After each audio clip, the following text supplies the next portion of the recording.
అది Sunday sir, Friday Sunday.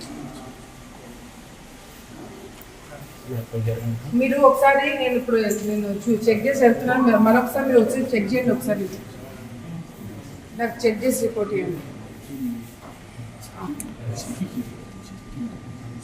మళ్ళీ ఒకసారి చెక్ చేయండి. సాయంత్రం ఏం వెళ్తున్నారు? స్నాక్స్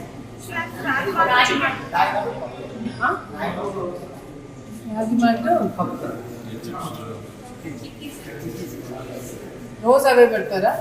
మరి ఇక్కడ వేరు వేరు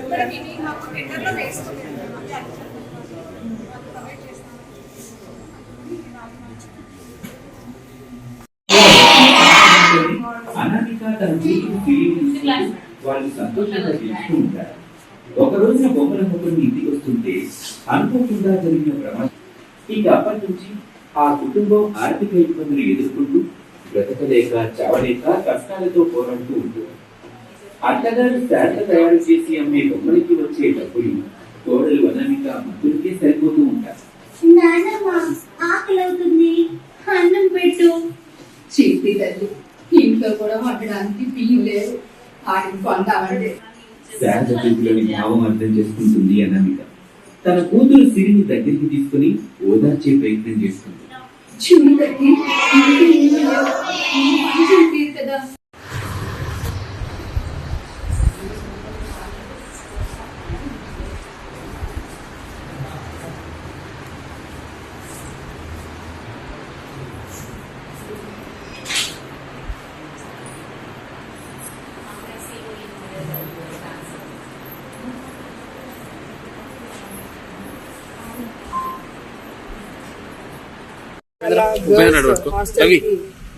ఇక్కడికి రావడం జరిగింది. సడన్ ఇన్స్పెక్షన్ కి ఇక్కడికి వచ్చి పిల్లలందరినీ కూడా కలవడం జరిగింది. ఈ ఒక్క స్కూలే కాదు, ఈ ఒక్క హాస్టలే కాదు, నియోజకవర్గంలో ఉన్న అన్ని బీసీ, ఎస్సీ, ఎస్టీ హాస్టల్స్, అన్ని పాఠశాలలను కూడా విజిట్ చేసి స్కూల్స్లో, హాస్టల్స్లో ఉన్న సమస్యలన్నీ కూడా చాలా వరకు మరి ప్రభుత్వం దృష్టి కూడా తీసుకొని వెళ్ళి వెంటనే ఫస్ట్ ఇక్కడ కావాల్సిన కొన్ని రిపేర్లు కానీ, కావాల్సిన సదుపాయాలు కానీ ఇంకా రావాల్సిన కొన్ని ఉన్నాయి. అవన్నీ కూడా ఫస్ట్ ప్రభుత్వం తరపు నుంచి ఏమేమి కావాలో అవన్నీ కూడా ఇక్కడికి ఇచ్చేయడం చాలా అవసరమైన అంశం. ఎందుకంటే ముఖ్యంగా ఆడపిల్లలు ఉంటున్న హాస్టల్స్లో కాంపౌండ్ వాల్ కానీ, ఎందుకంటే ఇప్పుడు పరిస్థితులు బాగాలేవు కాబట్టి సెక్యూరిటీ అనేది ఆడపిల్లలకి చాలా చాలా ముఖ్యము. సో ఎక్కడ కూడా ఇబ్బంది లేకుండా కాంపౌండ్ వాల్స్ కానీ, ఇక్కడ సెక్యూరిటీ కానీ, వాచ్మెన్లు కానీ కంపల్సరీగా ఉండాలా. అంతేకాకుండా లోపల శానిటేషన్ కూడా, మరి ఇక్కడున్న హాస్టల్లో శానిటేషన్ ప్రాబ్లం కొద్దిగా ఉంది. అది కూడా ప్రిన్సిపల్ గారు నాకు చూపించడం జరిగింది, కమిషనర్ గారిని కూడా పిలిపించడం జరిగింది. వాళ్ళ డిపార్ట్మెంట్ వాళ్ళతో కూడా మాట్లాడి ఏదైతే శానిటేషన్ ప్రాబ్లం ఉందో అది వెంటనే రెక్టిఫై చేపిస్తామని కూడా చెప్పడం జరిగింది. అంతేకాకుండా 4 రోజుల నుంచి ఈ హాస్టల్లో ఈ బోర్ అనేది పనిచేయకపోవడం వల్ల పిల్లలందరూ కూడా 4 రోజుల నుంచి కూడా వాటర్ లేక, నీళ్లు లేక ఇబ్బందులు పడుతున్నారు. దానివల్ల ఈ బాత్రూమ్లు క్లీన్ చేసుకోకపోవడం ఇదంతా కూడా చాలా వాసన వస్తుందని చెప్పి కంప్లైంట్ చెప్పడం జరిగింది. కమిషనర్ గారిని కూడా రమ్మని చెప్పిన ఆయన కూడా వచ్చారు. ఆ బోర్ అంతా కూడా రిపేర్ చేపించి ఈవినింగ్ కల్లా కూడా అది రెక్టిఫై చేపిస్తామని కమిషనర్ గారు కూడా చెప్పడం జరిగింది. కాబట్టి రేపటి నుంచి పిల్లలకి వాటర్ ప్రాబ్లం అనేది ఉండకూడదు. అంతేకాకుండా ఫుడ్ విషయంలో కూడా కరెక్ట్ చర్యలు తీసుకోమని చెప్పినాను. చాలా చాలా స్ట్రిక్ట్ గా ఉండబోతున్నాము.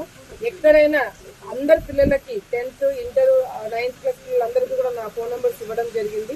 సో ఏ ఒక్కరైనా నాకు ఫోన్ చేసి ఫుడ్ బాగాలేదన్నా, లేకపోతే ఫుడ్ లో ఏదైనా పురుగులు వచ్చాయని, ఏదైనా చిన్న కంప్లైంట్ వచ్చినా కూడా వీళ్ళ మీద యాక్షన్ తీసుకోవడం జరుగుతుందని చెప్పి చాలా స్ట్రిక్ట్ గా వాళ్ళు కూడా వార్నింగ్ ఇవ్వడం జరిగింది. అది ఎవరైనా సరే, మా వాళ్ళు, వాళ్ళ వాళ్ళు ఎవరైనా సరే ఇక్కడ ఉద్యోగం చేస్తారంటే కరెక్ట్ గా ఉద్యోగం చేసి తీరాలా, లేదు అంటే మానుకొని వెళ్ళిపోవాలి. అంతేగాని ఏదైనా చిన్న విషయంలో కాంప్రమైజ్ అవుతే మాత్రం మేము ఎవరు కూడా ఒప్పుకోమని స్ట్రిక్ట్ గా వార్నింగ్ ఇవ్వడం జరిగింది.